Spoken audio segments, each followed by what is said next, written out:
ये कहानी है एक बादशाह की जिसने सोचा कि पूरा हिंदुस्तान उसकी मुट्ठी में है, और ये कहानी है एक स्वराज्य की जिसने कहा ये भूमि हमारी है। 17वीं सदी, दिल्ली का ताज और दक्कन की आग, एक नाम औरंगजेब और दूसरी ओर मराठा शक्ति। दिल्ली के दरबार में सुनहरा सिंहासन चमक रहा था और उस चमक के पीछे ठंडा निर्णय लिया जा चुका था। दक्कन झुकेगा, औरंगजेब ने फरमान जारी किया।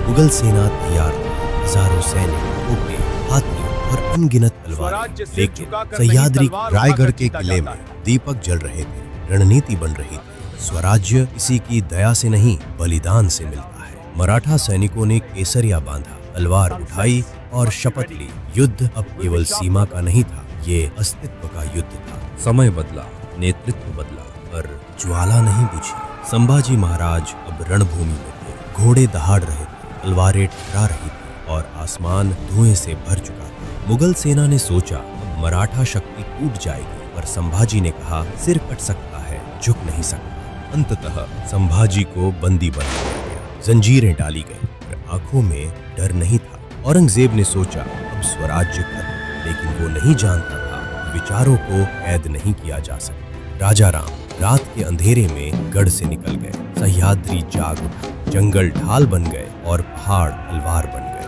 अचानक हमले, रात की घात और बिजली जैसी गति, मुगल सेना थक गई, पर युद्ध खत्म नहीं हुआ। साल दर साल युद्ध चलता रहा। 27 वर्ष एक बादशाह दक्कन में अटका रहा। अब वो बूढ़ा हो चुका, थका हुआ, और तब उसे समझ आया तलवार से आत्मा को नहीं जीता जा सकता। मराठा ध्वज भी लहरा रहा।